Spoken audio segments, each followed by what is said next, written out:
재벌 문제를 좀 말씀드리겠습니다. 한국 경제는 이 차단벽으로 가로막힌 두 개의 영역으로 나뉘어 있습니다. 재벌계 경제하고 일반계 경제가 그것입니다.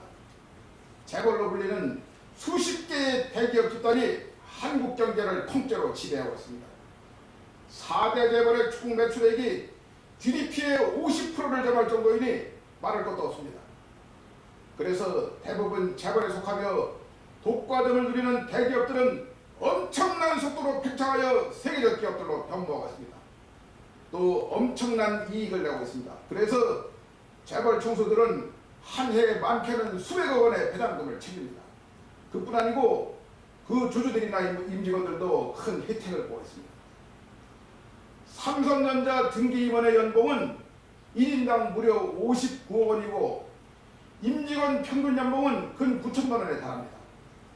현대자동차도 평균 8,900만 원이라고 합니다.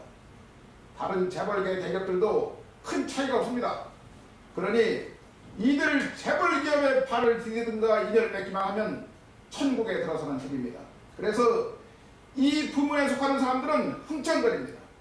반면 일반계 경제에 속하는 사람들은 말 그대로 찬밥 신세입니다. 재벌은 이명박 정부에 들어와서 출자 추객 제한제도가 폐지되면서 제멋대로 몸집을 불려왔습니다.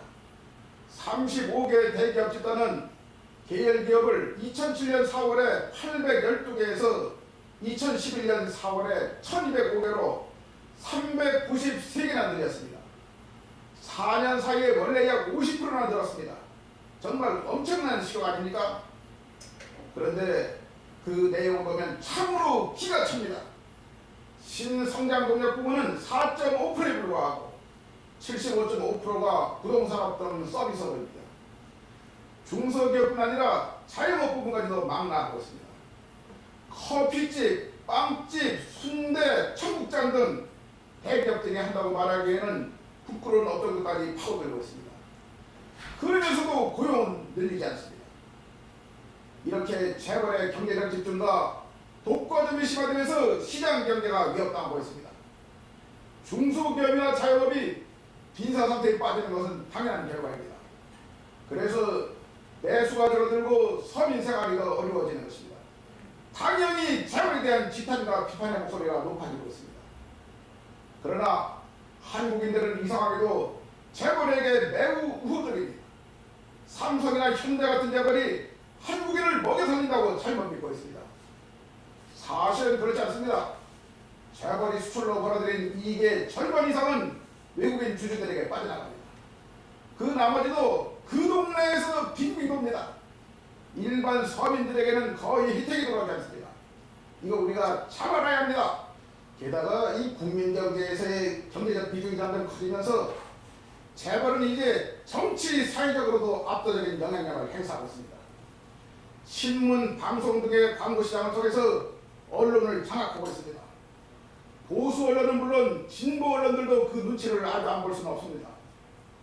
재벌에 대한 우호적 여론의 상당 부분도 이 때문이라고 할 수가 있습니다. 부패한 정치인들과는 정치자금과 이권을 바꾸며 공생하고 있습니다. 과거 찻대기 같은 부정한 선거자금이 다 재벌에게서 나온 것 아닙니까? 그러니 보수정당들이 재벌에게 유리한 법안들을 통과시키지 못해서 안달하는 것은 어쩌면 자연스러운 일입니다. 고위관리들은 이 현직에 있을 때부터 재벌 관련 사안에는 특히 신경을 써야 합니다. 재벌에게 밑보이면 승진 가도에서 탈락하는 것은 물론이고 퇴직 후에 재벌계 기업으로 옮겨가지도 못합니다. 많은 관리들이 뇌물을 받고 편파적인 일처리를 하는 부패 구조에서 벗어날 수 없는 이유입니다. 법조계도 국민들의 시선을 따갑게 받고 있습니다. 소속 변호사들을 통한 로비 활동으로 재벌에게 유리한 판결이 줄을 잇고 있습니다. 범법을 한 재벌 총수치고 실형을 산 사람이 얼마나 됩니까? 유전무죄가 결코 빈말이 아닙니다. 학계에서 이거 친재벌적인 학자들은 아주 쌓이고도 넘칩니다. 재벌을 옹호하는 발언이나 글을 써주는 대가로 알량한 연구비를 몇 푼 받습니다. 이들에게서 학자적 양심을 찾는 것은 애초에 불가능합니다. 게다가 김앤장 같은 대형 로펌들은 이런 사회적 영향력을 재생산하는 중개 역할을 하고 있습니다. 고위관직에 있던 사람들이 로펌에 들어갔다가 재벌기업 임원이 되었다가 다시 장관이 되기도 하는 등 들락날락거립니다. 이렇게 재벌은 이제 한국 사회 부패의 주된 몸통이 되고 있습니다. 현재의 재벌 문제는 크게 두 가지입니다. 하나는 재벌로 경제력이 과도하게 집중되며 중소기업이나 자영업자들을 고사시킨다는 것입니다.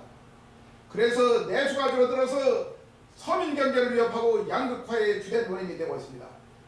따라서 재벌 규제를 통해서 경제력 집중을 저지하고 시장 경제를 유지 발전시키는 일이 매우 중요합니다.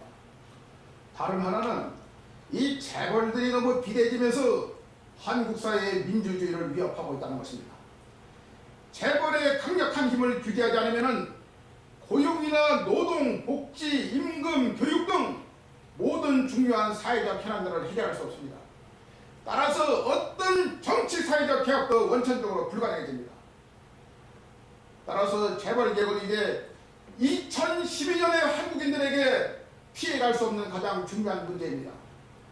총선을 앞두고 경제 민주화니 뭐니 하면서 재벌 개혁이 중요한 논란거리가 되었던 것은 그 때문입니다. 그런데 결과를 보면 매우 실망스럽습니다.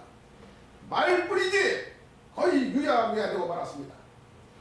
이것은 우리의 기존 정당이나 정치인들에게 절대로 재벌 개혁을 맡길 수 없다는 이야기입니다. 거기서 단물을 빨아먹는데 그것을 규제할 리가 있겠습니까? 국민의 강력한 힘을 통해서는 그것이 가능해집니다. 여러분, 우리 이 일의 힘을 모읍시다. 그래서 경제적 민주주의와 정치 사회적 민주주의